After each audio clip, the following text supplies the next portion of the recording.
tous, j'espère que vous allez bien. Je reviens aujourd'hui vers vous avec une vidéo point lecture pour vous parler un petit peu de ce que j'ai lu depuis la mi-janvier je crois. C'est là où j'avais fait mon dernier point lecture, comme j'avais lu pas mal de choses au début du dernier mois jusqu'à aujourd'hui. Donc nous sommes fin février. Depuis un mois mon rythme de lecture s'est un petit peu ralenti puisque j'ai repris l'enseignement. J'ai également repris les lectures universitaires et dans ma chaîne je parle essentiellement de lecture pour le plaisir. J'ai lu 5 livres, enfin 4 livres et un petit peu spécial. Il s'agit plus d'un essai très résumé dont je vais vous parler aujourd'hui en vidéo afin de faire un retour comme d'habitude avec vous sur cette chaîne. Alors ma grosse lecture du mois dernier ça a été ce livre de Henry James. J'ai ici Portrait of a Lady, portrait d'une femme en français.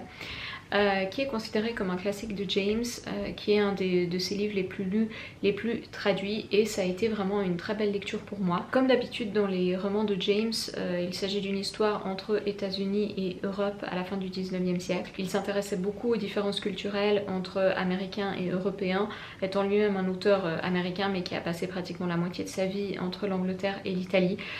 C'est un petit peu son sujet de prédilection. Et dans ce livre on a le personnage d'Isabelle Archer, qui est une jeune orpheline américaine qui part vivre chez son oncle et sa tante en Angleterre. Et l'élément déclencheur, et là je ne vais pas vous spoiler puisque ça arrive très rapidement dans le livre, c'est qu'elle va passer d'un statut d'orpheline désargentée à une personne qui a beaucoup d'argent. Elle va recevoir un héritage assez inattendu.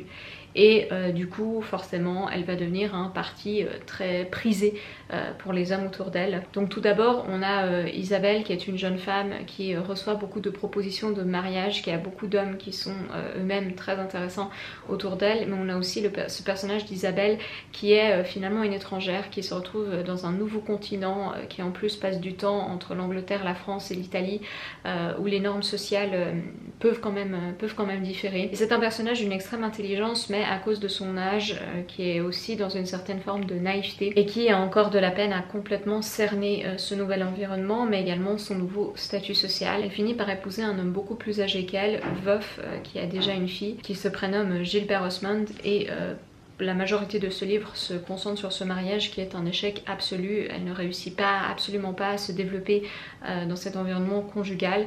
Elle se retrouve avec un mari qui veut la contrôler, qui n'est jamais satisfait de ce qu'elle fait. Et donc on a ce sentiment quand même de claustrophobie qui se développe au fil du livre lorsqu'on voit qu'Isabelle Archer perd petit à petit son indépendance et se retrouve dans une situation extrêmement précaire. Pas besoin de vous rappeler qu'à l'époque le divorce était interdit et que les jeunes femmes dépendaient entièrement soit de leur père soit de leur mari. J'ai absolument adoré cette lecture que j'ai trouvée quand même plutôt dense. Il ne va pas détrôner mon roman préféré de Henry James, The Wings of the Dove, qui a été publié plus tard, mais je trouve que tout d'abord le personnage d'Isabelle a été extrêmement bien écrit. C'est vraiment un personnage, on pourrait dire, multidimensionnel, c'est-à-dire qu'on voit différents aspects de sa personnalité. C'est une jeune fille, c'est une jeune américaine avec tout ce que cela implique, c'est une femme qui se retrouve soudainement avec beaucoup d'argent, c'est aussi une personne qui peut faire parfois justement preuve un petit peu de naïveté par rapport à son environnement et les personnes qui l'entourent, mais en même temps cela n'enlève rien à son intelligence. C'est juste qu'elle se retrouve dans des situations où elle n'a pas tous les outils pour comprendre parfaitement ce qui se passe autour d'elle, et donc on aura forcément un petit peu de sympathie pour Isabelle, même si parfois ses choix sont un petit peu frustrants à voir pour le lecteur. Mais en tout cas j'ai trouvé qu'il y avait une sympathie immense de la part de Henry James envers les femmes, envers le statut de femme d'Isabelle et ce qu'il représente, et on sent que c'est fait sans condescendance aucune. On sent vraiment qu'il y a un élan de sympathie pour les femmes et la position dans laquelle elles étaient à l'époque, particulièrement celles qui étaient enfermées dans des mariages malheureux. Il y a également cette forme de sympathie envers la fille de Gilbert qui est elle une jeune fille qui a été éduquée au couvent, qui elle-même ne peut pas faire ses propres choix quant à son destin. Donc si vous vous intéressez à la condition féminine de l'époque, ça peut vraiment être un très bon livre. C'est également un très bon livre comme d'habitude chez James pour s'intéresser au rapport entre États-Unis et Europe et comment l'ancien monde et le nouveau monde se côtoyaient à l'époque dans les classes sociales supérieures. Donc une très bonne lecture de Henry James, et je continue d'apprécier cet auteur. J'ai remarqué qu'il y a beaucoup de personnes qui commencent avec James, qui commencent avec sa nouvelle fantastique The Turn of the Screw, je sais plus quel est le titre en français, et qui n'apprécient pas forcément cette nouvelle, mais ce que je vous conseille c'est de vraiment pas vous arrêter là, parce que c'est une nouvelle quand même assez atypique pour James. Je vous conseille vraiment de vous tourner plutôt vers ses romans, et de ce fait je pense que soit les Bostoniens, soit Portrait of a Lady, c'est des très bons romans pour commencer avec James, pour découvrir l'univers de James et ses thèmes de prédilection. C'est justement un auteur qui aime beaucoup parler de classe sociale, qui aime beaucoup parler de statut de la femme, qui aime beaucoup parler de manipulation à l'intérieur de relations, de qu'est-ce qui se cache finalement dans un mariage et dans les désirs que l'on peut avoir de mariage ou non. Donc ça m'a fait plaisir tout d'abord de lire enfin ce classique de Henry James, mais tout simplement de redécouvrir à nouveau la plume de cet auteur. Ensuite, une autre lecture, cette fois dans la non-fiction, j'ai lu Proust contre la déchéance de Józef Czapski. Par contre j'ai probablement mal prononcé son nom de famille. Józef Czapski était un officier polonais qui a survécu au massacre de Katyn pendant la Deuxième Guerre mondiale et qui s'est retrouvé emprisonné dans un camp soviétique pendant 18 mois. Et dans ce camp, afin de se soutenir mutuellement avec ses camarades qui étaient pour la plupart des officiers, donc avec un niveau de culture relativement élevé, ils se sont organisés pour faire des petites conférences à leur propre, avec les moyens du bord, disons-le. Et ce Józef Czapski était un grand lecteur, un grand admirateur de Proust. Il avait vécu à Paris pendant de nombreuses années, il parlait fréquemment le français, et il a donc décidé de dédier ses conférences à Marcel Proust et notamment à la recherche du temps perdu, afin de partager sa passion, mais également de soutenir moralement ses camarades. C'est un livre assez court, avec au milieu des images des manuscrits qu'il a utilisés. Il écrivait sur du papier, bien évidemment, de seconde main. Il n'avait pas accès aux livres, ce qui fait qu'il a dû parfois citer de mémoire. Et la première chose qui est vraiment frappante dans cet essai, c'est le nombre de choses dont il se souvient instinctivement de la recherche du temps perdu, même à une époque de guerre où il n'a pas accès aux romans, il ne peut pas s'y référer directement. Il se souvient littéralement, pratiquement par cœur, de nombreux passages très importants de la recherche. Et c'est la seconde chose qui est très marquante, c'est le dévouement qu'il a pour cette œuvre, au point de prendre du temps dans une situation extrême, dans une situation de survie et de crise, d'en parler et de partager ce retour à la joie avec ses camarades d'infortune. Alors l'essai en soi a très clairement été écrit pour des personnes qui ne connaissaient pas l'œuvre de Marcel Proust, ce qui est naturel lorsqu'on y remet dans son contexte. Donc on a également des résumés de passages de la recherche, on a également on a une analyse du personnage de Proust, de comment il a écrit la recherche, mais c'est vrai qu'on reste sur quelque chose de très abordable pour un public qui n'a pas forcément lu la recherche. On a énormément de références aux différents personnages de Proust, notamment à Saint-Loup, à tout l'univers qui est recréé. Et ce que Czapski va faire, c'est qu'il va surtout s'intéresser au terme de la Renaissance à travers l'écriture, qui est un thème fondamental chez Proust. Proust a écrit la recherche pour donner un sens à sa vie, pour en quelque sorte exorciser la mort, puisqu'il savait qu'il s'en approchait inéluctablement, et retrouver ses mémoires, renouer avec un passé joyeux. Et c'est tout à fait le message que veut passer Czapski. Donc non seulement à cause du contexte, c'est tout à fait marquant, mais également ça m'a forcément fait penser un petit peu à Primo Levi, qui raconte dans Si c'est un homme, que lorsqu'il était à Auschwitz, il aimait parler de Dante et de l'enfer avec d'autres détenus. Et c'est dans ces moments-là, c'est dans ces narrations-là que l'on voit réellement le pouvoir de la culture, le pouvoir de la littérature comme moyen de secours, puisqu'un homme peut être dépossédé matériellement relativement facilement, en tout cas lorsqu'un État s'y met. Mais faire oublier à un homme la culture, la littérature, la musique, les films qu'il a vus, tous les moyens qu'il a utilisés pour s'élever, c'est vraiment quelque chose de beaucoup plus difficile. Et autant chez Lévy que chez Czapski, on voit ces techniques de survie qui se retournent vers des choses que l'on a tendance à qualifier aujourd'hui de non essentielles ou de superflues ou d'y associer au luxe, d'y associer à quelque chose de totalement tertiaire, alors qu'on s'en rend compte que finalement la culture fait une partie intégrante de nos besoins fondamentaux, qu'on n'est pas des machines, qu'on n'est pas juste des bêtes qui sont là pour survivre dans la nature, mais qu'on a vraiment besoin de ces moyens pour passer des moments de crise très difficiles. Donc j'ai trouvé ça extrêmement touchant, j'ai trouvé que ça se lisait très bien, que pour une personne qui s'intéresse à Proust, même sans avoir lu la recherche, ça peut être une bonne première piste de lecture parce que ça remet vraiment sur la table tous les thèmes essentiels à la recherche du temps perdu. Donc j'ai été contente tout d'abord de trouver cet essai édité ici chez Libretto et également de passer un très bon moment, et ça m'a donné encore plus envie de continuer de lire des sources secondaires sur la recherche du temps perdu. Ma troisième lecture lue dans le cadre du club de lecture d'Antastésialite auquel je participe relativement régulièrement quand même, je pense en avoir parlé plusieurs fois ici. Il s'agit de La fin de Knut Hamsun, qui est un auteur norvégien, et je suis restée un petit peu mitigée par rapport à cette lecture. Alors le titre révèle le cœur de l'œuvre. Le narrateur est un journaliste qui se retrouve dans une situation financière extrêmement précaire et du coup il a faim. C'est vraiment une constante dans le livre, c'est qu'il n'a pas assez d'argent pour se nourrir. En plus il est plus ou moins sans domicile fixe, donc il réussit de temps en temps à dormir à l'intérieur quand il a de la chance, mais bien souvent il se retrouve à la rue. Et il est dans un processus de survie au quotidien, il n'a pas de quoi se nourrir. Et c'est vraiment un roman de la chute, donc à chaque fois que les choses commencent à aller un petit peu mieux pour le narrateur, ce n'est qu'un leurre, et 10 pages plus tard les choses sont redevenues encore pires qu'avant.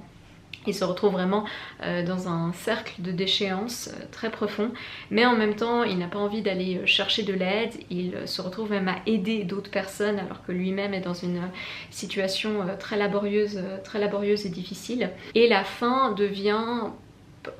fin remplace pratiquement son ego. Je sais pas comment expliquer, mais il devient la fin devient sa condition de vie essentielle, et elle devient également, puisque c'est un journaliste donc qui produit certaines choses, elle devient également une source d'inspiration et de création d'une forme totalement perverse bien évidemment. Mais le narrateur est complètement habité par cette pulsion de faim qui caractérise non seulement du coup son aspect physique, puisqu'il a tous les symptômes d'une personne qui est en sous-alimentation, donc la nausée, des vomissements, des maux de ventre, mais en même temps psychologiquement il se retrouve complètement limité à cette condition qu'est d'avoir un petit peu à manger de temps en temps, mais ce n'est jamais réellement suffisant pour combler ses besoins, et le reste du temps d'être soumis à cette déprivation de biens essentiels.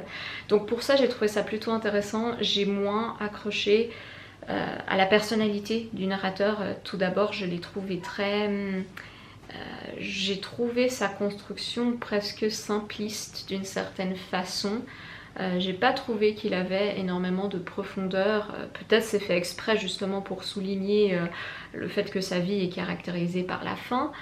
Mais je n'ai pas vraiment accroché au personnage qui nous était présenté. J'ai trouvé le style très sec, j'ai trouvé des phrases parfois un petit peu confuses sur lesquelles j'ai un petit peu buté.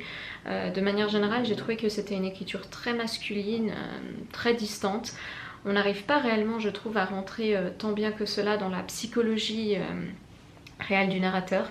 Il y a une scène de sexe que j'ai également trouvée absolument catastrophique, et donc bien que ce soit un roman relativement court, j'ai pas lu un rythme, j'ai pas accroché, j'ai pas pu lire un rythme de lecture habituel, et j'ai un petit peu peiné dans ma lecture. C'est dommage parce qu'il y avait vraiment des moments très intéressants, et comme je le dis, la thématique principale du roman est vraiment très bien développée. C'est un roman extrêmement intéressant sur la pauvreté, mais pour moi ça a été une lecture plutôt mitigée finalement. Ensuite j'ai lu enfin, parce que c'était une lecture que je voulais faire depuis un moment, et j'en avais parlé d'ailleurs dans ma vidéo sur 12 lectures pour 2021, j'ai lu Manhattan Transfer de Dos Passos. Je l'ai lu en lecture commune avec Napolita.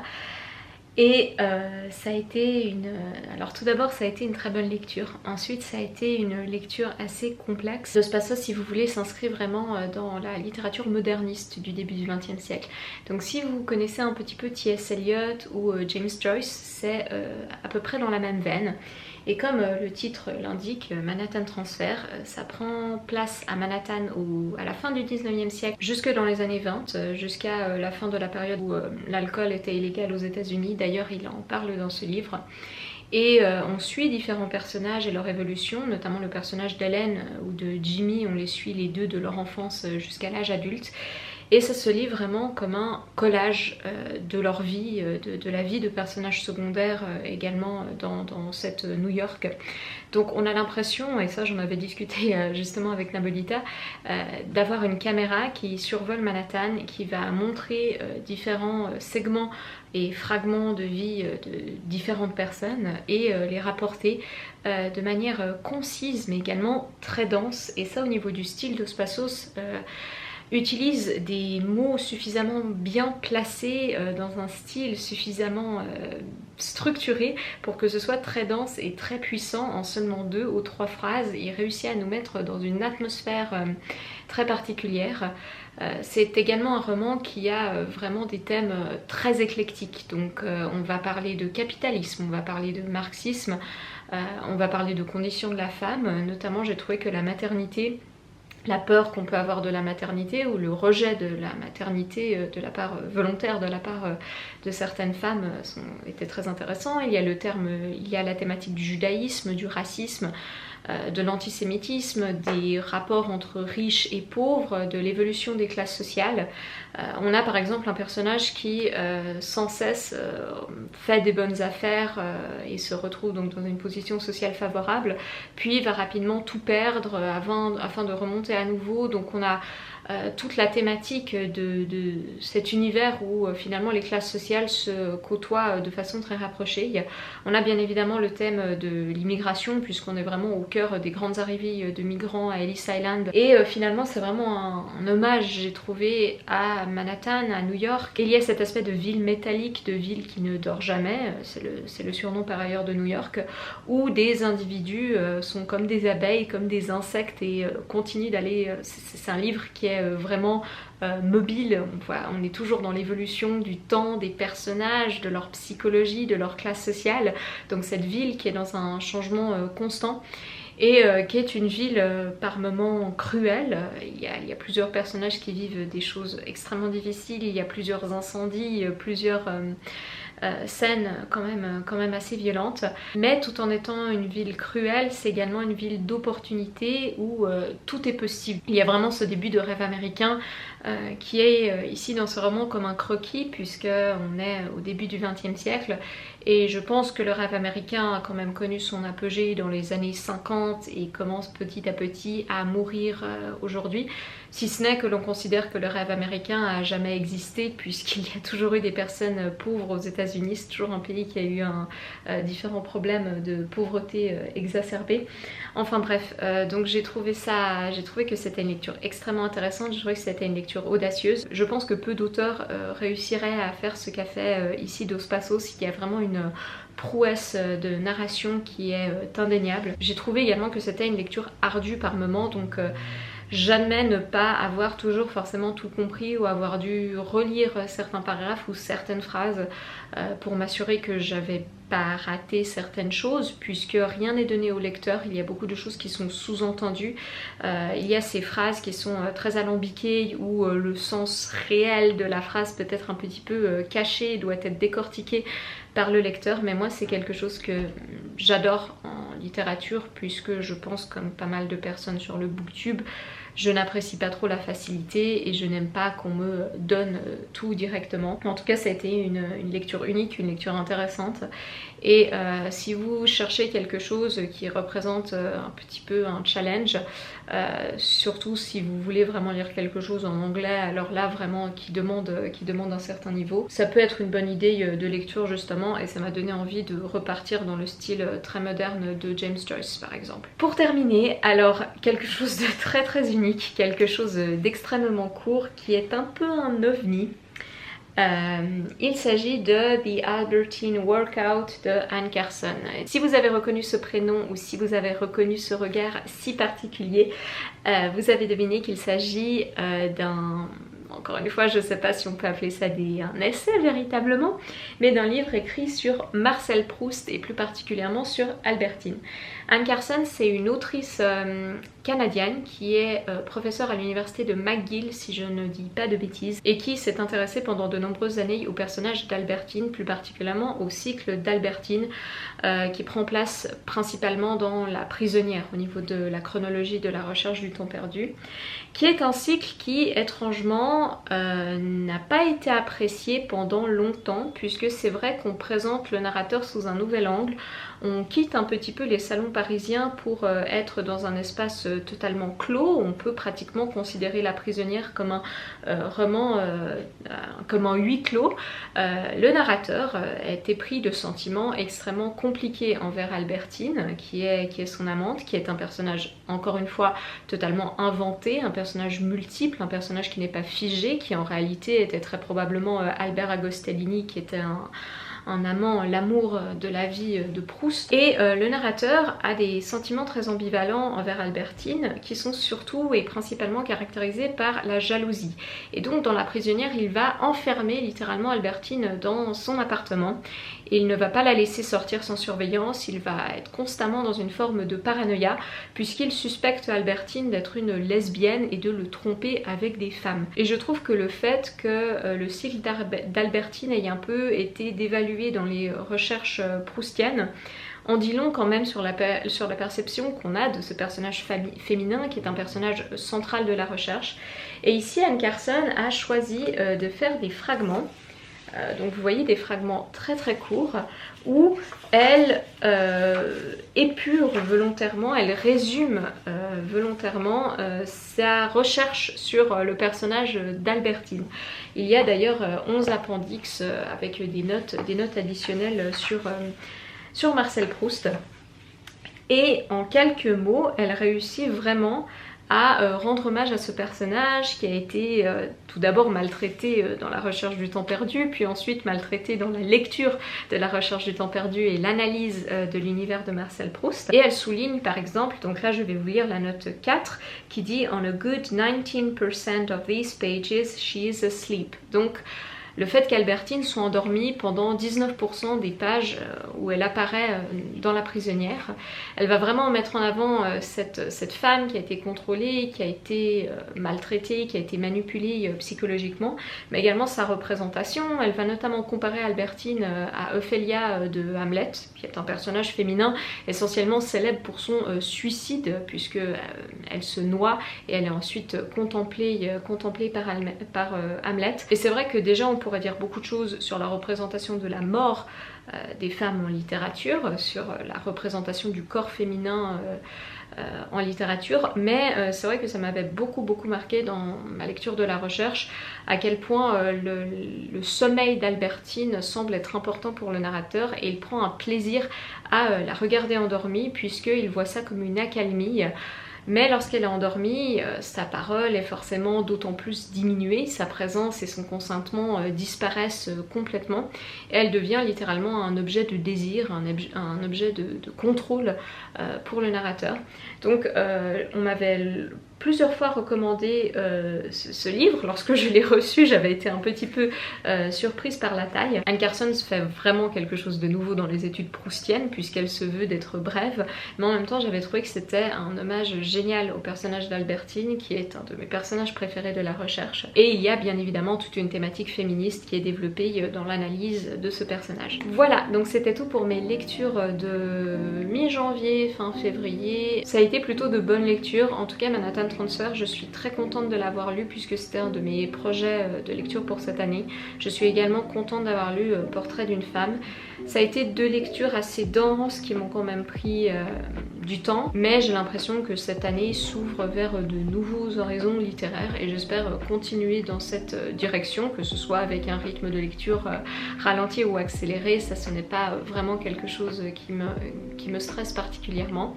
J'espère que vous avez apprécié cette vidéo. Si vous avez lu ces 5 livres et que vous voulez en parler en commentaire, n'hésitez pas. Si cela vous a donné des envies de lecture, tant mieux. N'hésitez pas à me suivre sur Instagram si vous voulez des mises à jour quotidiennes littéraires, et jusqu'à là je vous dis à très bientôt. Bye bye.